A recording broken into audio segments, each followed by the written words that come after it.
தேசிய கல்விக் கொள்கையை ஏற்காவிட்டால் தமிழ்நாட்டிற்கு நிதி கிடையாது. மத்திய கல்வித்துறை அமைச்சர் தர்மேந்திர பிரதான் காட்டமான பதில்.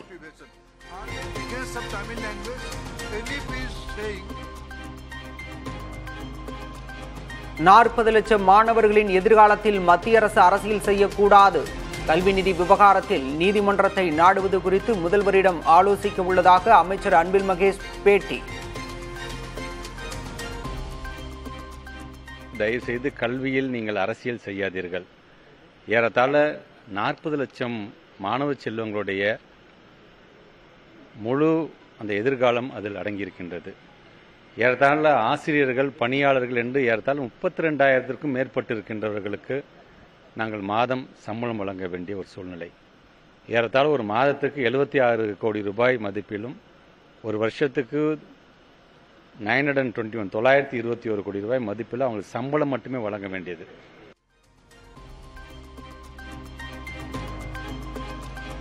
உத்தரப்பிரதேச மாநிலம் வாரணாசியில் காசி தமிழ் சங்கமத்தின் 3ஆம் ஆண்டு விழா தொடங்கியது. முதலமைச்சர் யோகி ஆதித்யநாத், மத்திய அமைச்சர் எல் முருகன் உள்ளிட்டோர் பங்கேற்பு.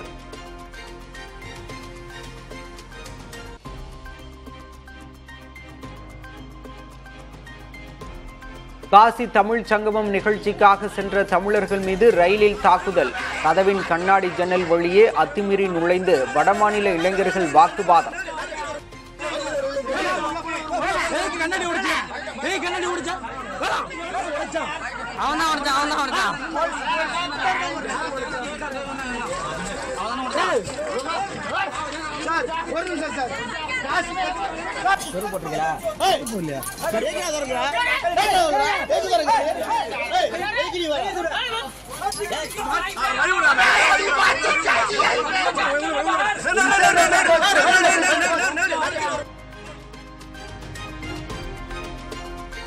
டெல்லி ரயில் நிலையத்தில் கும்பமேளா செல்ல குவிந்த பக்தர்களால் கடும் கூட்ட நெரிசல். மூச்சு திணறல் ஏற்பட்டு குழந்தைகள் உட்பட 15 பேர் உயிரிழப்பு.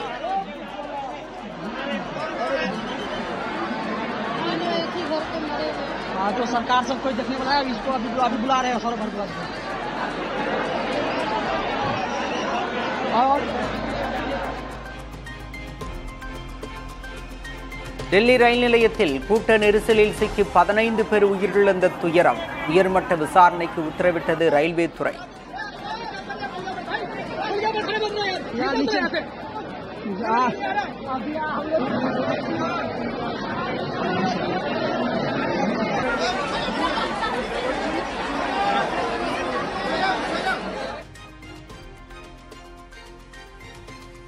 டெல்லி ரயில் நிலைய கூட்ட நெரிசலில் சிக்கி உயிரிழந்தோர் குடும்பத்திற்கு பிரதமர் மோடி இரங்கல்.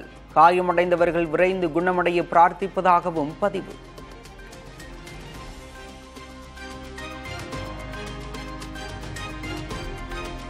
வீட்டுக் கடன்களுக்கான வட்டி விகிதத்தை குறைத்தது SBI.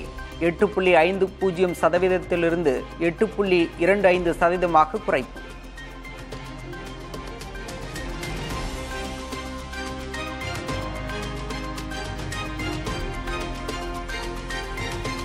சென்னை கொடுங்கையூரில் உள்ள தொழிற்சாலையில் பயோகேஸ் பாய்லர் வெடித்து விபத்து. சுவர் இடிந்து விழுந்ததில் தொழிலாளர் ஒருவர் உயிரிழப்பு. பிரச்சனையாகுது சார். கிரவுட் ஃபுல்லா எல்லாம் உள்ள வர ஆரம்பிச்சிட்டாங்க. கூட்டணி கட்சிகளின் கருத்துக்களை முரண்பாடாக நினைப்பது இல்லை என முதல்வர் மு.க. ஸ்டாலின் விளக்கம். எடப்பாடி பழனிசாமி பாஜகவின் டப்பிங் குரல் என்றும் விமர்சனம். ஒன்றிய அரசு வெளியிடுகிற எல்லா புள்ளி விவரங்களையும் தமிழ்நாடு சிறப்பாக செயல்படுறதா ரிப்போர்ட் கொடுக்குறாங்க. ஆனால் பணம் மட்டும் தரமாட்டேன்னு முரண்டு பிடிக்கிறாங்க.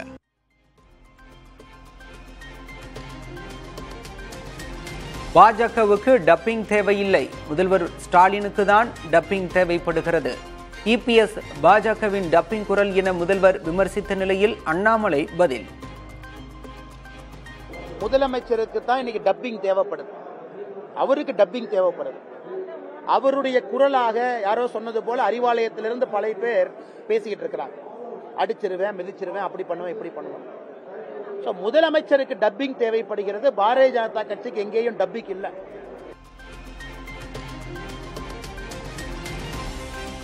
விகடன் இணையதளம் முடக்கப்பட்டதாக செய்திகள் வெளியான நிலையில் மத்திய அரசிடமிருந்து எந்த அறிவிப்பும் இல்லை என அந்நிறுவனம் விளக்கம். கருத்து சுதந்திரத்திற்காக களத்தில் நிற்போம் என்றும் உறுதி.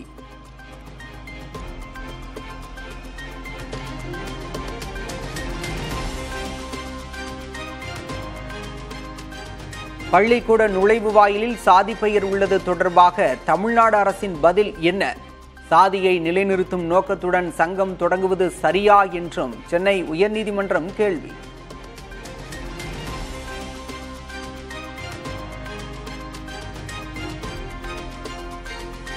சாதிய ரீதியிலான வன்கொடுமைகளை தடுக்க தமிழ்நாடு அரசு என்ன நடவடிக்கைகளை எடுத்துள்ளது? முதல்வரின் உங்களில் ஒருவன் நிகழ்ச்சியை சுட்டிக்காட்டி திரைப்பட இயக்குனர் ப. ரஞ்சித் கேள்வி.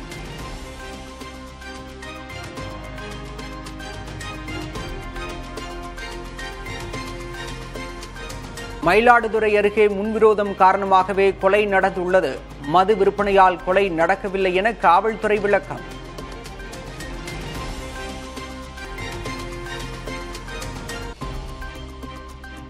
மயிலாடுதுறை இரட்டை கொலைக்கு முன்விரோதமே காரணம் என கூறியதை காவல்துறை திரும்ப பெற வேண்டும். கொல்லப்பட்ட இளைஞர்களின் குடும்பத்திற்கு தலா 1 கோடி ரூபாய் நிவாரணம் வழங்கவும் உறவினர்கள் வலியுறுத்தல்.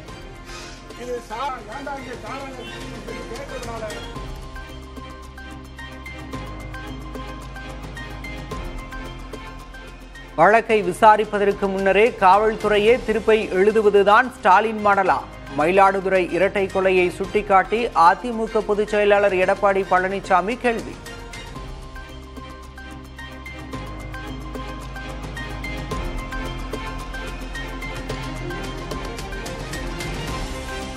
தமிழகம் முழுவதும் கள்ளச்சாராயம் ஆறாக ஓடிக்கொண்டிருப்பதாக பாஜக மாநில தலைவர் அண்ணாமலை விமர்சனம். சாராய விற்பனை காவல்துறைக்கு தெரியாமலா இருக்கும் என்றும் கேள்வி.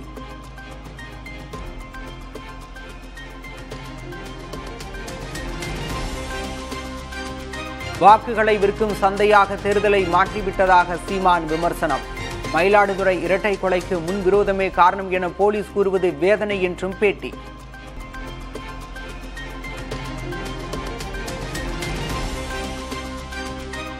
புதுச்சேரியிலிருந்து மது பாட்டில்களை கடத்த புதிய வழியை கண்டுபிடித்த நபர். மாற்றி யோசித்தாலும் சுற்றி வளைத்து கண்டுபிடித்த தமிழ்நாடு காவல்துறை.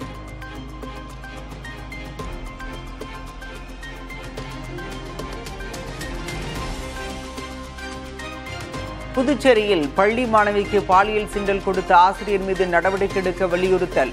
எஸ்பி முன்னிலையில் 18 மீனவ கிராமங்களைச் சேர்ந்த மக்கள் தீர்மானம் நிறைவேற்றி அறிக்கை சமர்ப்பிப்பு. சென்னை அரும்பாக்கத்தில் அதிவேகமாக வந்த இருசக்கர வாகனம் மோதிய விபத்தில் மூதாட்டி படுகாயம். 18 வயது இளைஞரை பிடித்து காவல் நிலையத்தில் ஒப்படைத்த பொதுமக்கள்.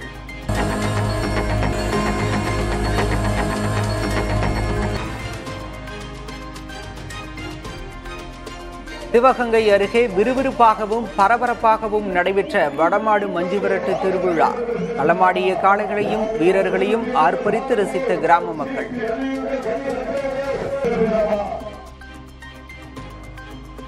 ராஜாவாக இருந்தாலும் ஏழையாக இருந்தாலும் மயானத்திற்கு சென்றால் ஒரு பிடி சாம்பல் தான் மிஞ்சும்.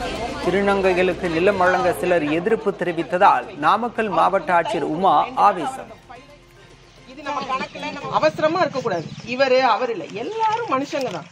போனா அவ்வளவு பேருக்கும் இப்பெல்லாம் மயானத்துக்கு போனீங்கன்னா ஒரு டம்ளர் சாம்பல் தான். யாருக்கும் ஒன்னும் பெருசா ராஜாவா இருந்தாலும் அதுதான், கூலியா இருந்தாலும் அதுதான். எல்லாரும் ஒற்றுமையா வாழணும். கொடுத்துட்டாங்க, இப்ப நீங்க உங்களுக்கும் கொடுத்துருக்காங்கன்னு சொல்றீங்க. கண்டிப்பா நாங்க பாக்குறோம். இன்னும் மேல எத்தனை பேருக்கு இடம் இல்லைனாலும் மனு கொடுங்க, கட்டாயம் நாங்க பார்த்து கொடுக்குறோம். புதுக்கோட்டை திருமயம் அருகே கிராம மக்கள் திரண்டு கொண்டாடிய மீன்பிடி திருவிழா. போட்டி போட்டுக்கொண்டு குளத்தில் இறங்கி விதவிதமான மீன்களை பிடித்து உற்சாகம்.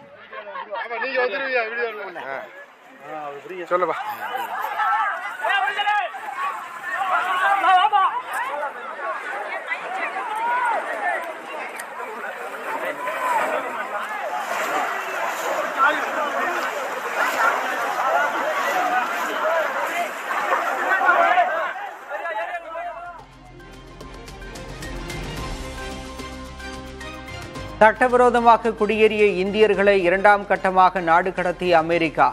116 பேருடன் அமிர்தசரஸ் வந்து இறங்கிய விமானம்.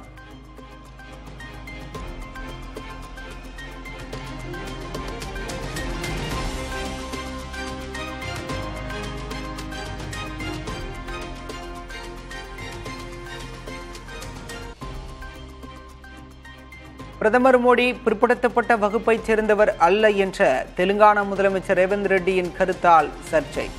ராகுலின் சாதி மத பின்னணி குறித்து கேள்வி எழுப்பி விமர்சித்த பாஜக.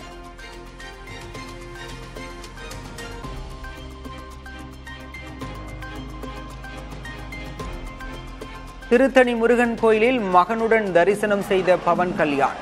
முருகப்பெருமானின் அறுபடை வீடுகளிலும் வழிபாடு நடத்தியதாக மகிழ்ச்சி.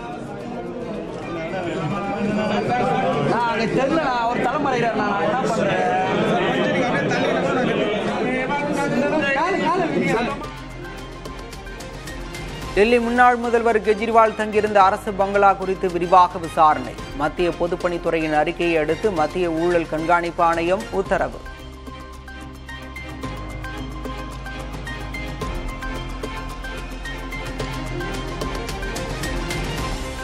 திறமையான இளைஞர்கள் மிகுந்த இந்தியாவில் பொருட்கள் உற்பத்தி தளத்தை வலுவாக்க வேண்டும். வெற்றி பேச்சுகள் தேவையில்லை என்றும் காங்கிரஸ் மூத்த தலைவர் ராகுல் காந்தி வலியுறுத்தல்.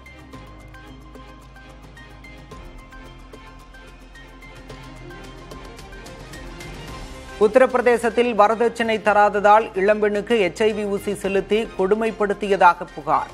வரதட்சணை தடுப்புச் சட்டத்தின் கீழ் கணவர் மாமியார் மீது வழக்கு பதிவு.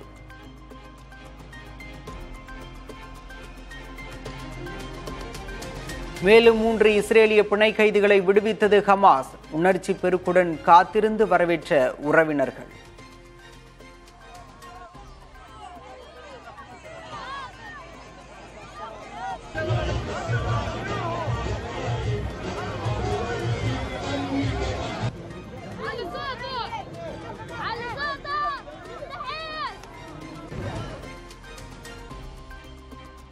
இஸ்ரேல் தலைநகரில் இரவிலும் போராட்டத்தில் ஈடுபட்ட மக்கள். ஹமாஸ் பிடியில் உள்ள பிணை கைதிகள் அனைவரையும் மீட்க வலியுறுத்தல்.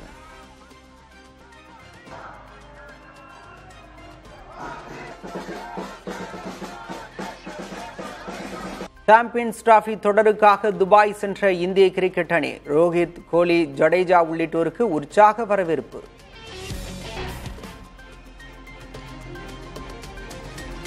சென்னையில் களை கட்டிய இசையமைப்பாளர் தேவாவின் இசை கச்சேரி. பழைய நினைவுகளை அசை போட்டதாக ரசிகர்கள் நிகழ்ச்சி. ஷோ பார்த்துட்டுங்க, கொடுத்த காசுக்கு பைசா வசூல், ஃபுல் பைசா வசூல். சென்னையோட வைப்ஸ் வந்து இன்னைக்கு இந்த ஷோ ஃபுல்லாவே பார்க்க முடிஞ்சது. அதை ஒருத்தர் கூட சீட்ல உட்காரல. கான்செப்ட் சூப்பரா இருந்துச்சு. தேவா சாரோட ஃபுல் 90s வைப்ஸ் பயங்கரமா இருந்துச்சு. ஸோ நிறைய பேர் வந்துட்டு சார் சொல்லுவாங்க கானாக்கு ஃபேமஸ் அப்படின்னு சொல்லிட்டு. ஸோ வழக்கம் போல கானா சாங்ஸ்லாம் தெரிவிக்க விட்டாரு. என்டையர் க்ரௌடும் வந்துட்டு பயங்கரமா வைப் பண்ணாங்க. பட் அட் சேம் டைம் வந்து தேவா சார் வந்து சூப்பரா மெலோடிஸும் போடுவார். ஸோ மெலோடி சாங்ஸும் வந்துட்டு அவர் செலக்ட் பண்ணி இந்த கான்செப்ட்ல பாடினது வந்து அவ்வளோ நல்லா இருந்துச்சு கேட்கறதுக்கும். இப்போதான் ஃபர்ஸ்ட் டைம் தேவா கான்செப்ட்டுக்கு வந்திருக்கேன். எனக்கு ரொம்ப பிடிச்சிருக்கு. சூப்பரா இருந்தது. செம்ம என்டர்டைன்மெண்ட், செம்மையா இருந்துச்சு. நெக்ஸ்ட் டைம் எங்க இருந்தாலும் நான் கண்டிப்பா போவேன். மத்திய அரசின் நிதி கிடைப்பதில் ஏற்படும் தாமதத்தால் பயன்கள் மக்களை சென்றடைவதில் தாமதமாகிறது. திஷா கமிட்டி ஆய்வுக் கூட்டத்தில் முதலமைச்சர் மு.க. ஸ்டாலின் குற்றச்சாட்டு.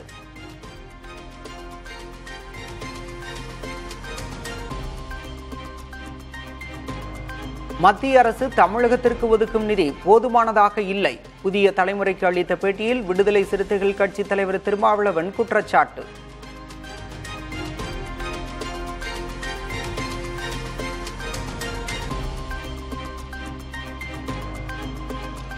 முன்னாள் முதல்வர் ஜெயலலிதாவின் நகைகள் உள்ளிட்டவற்றை தமிழக அரசிடம் ஒப்படைத்தது பெங்களூரு நீதிமன்றம்.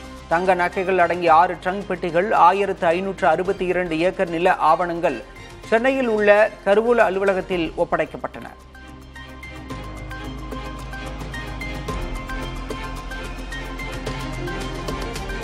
ஃபேஸ்புக், இன்ஸ்டாகிராம் போன்ற சமூக வலைதளங்கள் மூலம் திமுகவின் கொள்கைகளை பரப்ப வேண்டும். தொண்டர்களுக்கு துணை முதலமைச்சர் உதயநிதி ஸ்டாலின் அறிவுறுத்தல்.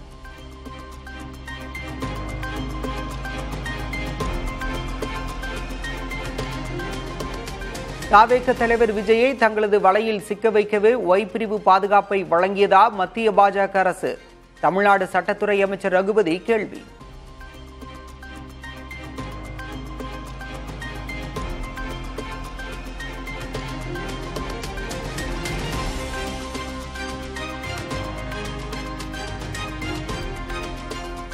சொந்த நாட்டில் எனக்கு பாதுகாப்பு தேவையில்லை, என் நாட்டுக்கு நானே பாதுகாப்பு. விஜய்க்கு ஒய் பிரிவு பாதுகாப்பு அளிக்கப்பட்ட நிலையில் நாம் தமிழர் கட்சியின் தலைமை ஒருங்கிணைப்பாளர் சீமான் பேட்டி. எனக்கு யார்கிட்ட இருந்து பாதுகாப்புன்னு இருக்குல்ல, நான் மக்களுக்குள்ள இருந்து மக்களுக்காக வந்திருக்கேன். நான் என்ன நினைப்பேன்னா, நான் தான் இந்த நாட்டுக்கே பாதுகாப்புன்னு நினைப்பேன். எனக்கு எதுக்கு பாதுகாப்புன்னு கேட்பேன். என்னைக்கு இந்த காவலர்கள்லாம் வரும்போது கூட சொல்லுவேன், நான் தயவு செய்து நீங்க போயிருங்க.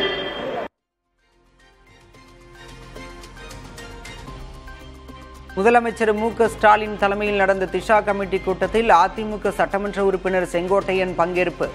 அத்திக்கடவு அவிநாசி திட்டத்தின் 2ஆம் கட்ட பணிகளை அரசு செயல்படுத்த வேண்டும் என கோரிக்கை.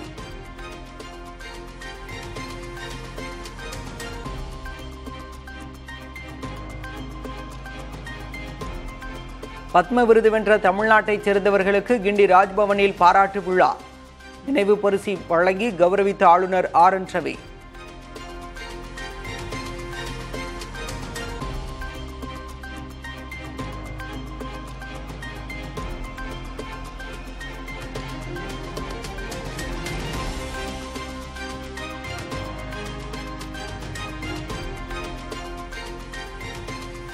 தமிழகம் முழுவதும் ஜாக்டோ ஜியோ அமைப்பினர் போராட்டம். பழைய ஓய்வூதிய திட்டத்தை அமல்படுத்த வேண்டும் என்பன உள்ளிட்ட கோரிக்கைகளை வலியுறுத்தி முழக்கங்கள்.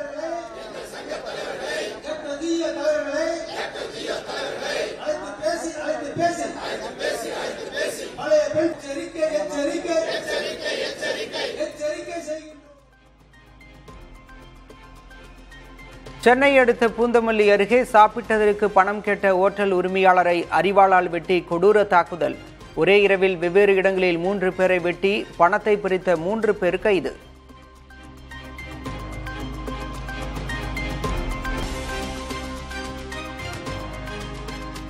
மதுரை திருமங்கலத்தில் முனியாண்டி விலாஸ் உரிமையாளர்கள் நடத்திய பிரியாணி திருவிழா. 100 ஆடுகள் 300 சேவல்களை பலியிட்டு நிறுத்தி கடன்.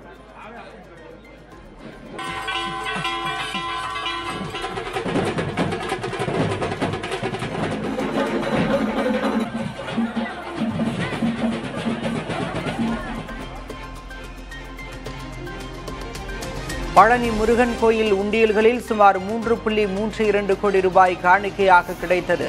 தைப்பூசத்தையொட்டி லட்சக்கணக்கான பக்தர்கள் தரிசனம் செய்ததால் உண்டியல்கள் நிரம்பின.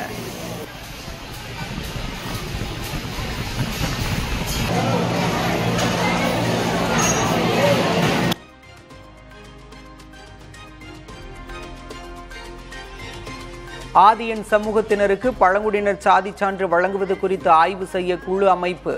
கோரிக்கையை நிறைவேற்றாமல் தாமதப்படுத்தும் முயற்சி என மக்கள் புகார்.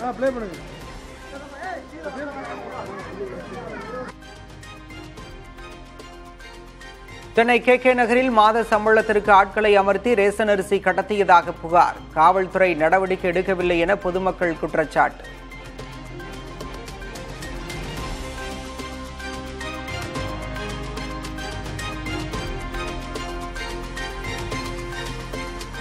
ஸ்ரீபெரும்புதூர் அருகே சிலிண்டர் ஏற்றி வந்த லாரி மீது அடுத்தடுத்து 2 லாரிகள் மோதி விபத்து. லாரி ஓட்டுநர்கள் உயிர் தப்பினர். வாகனங்களை கிரேன் மூலம் அகற்றி போக்குவரத்து சீரமைக்கப்பட்டது.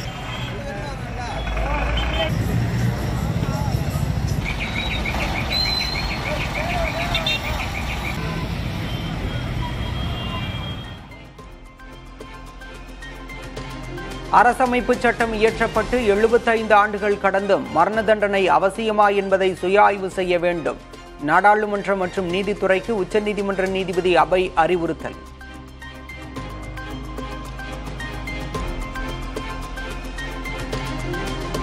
₹99,000 செலுத்தினால் வாழ்நாள் முழுவதும் பானிபூரி சாப்பிடலாம். நாக்பூரைச் சேர்ந்த வியாபாரி அறிவித்துள்ள அதிரடி சலுகை சமூக வலைதளங்களில் வைரல்.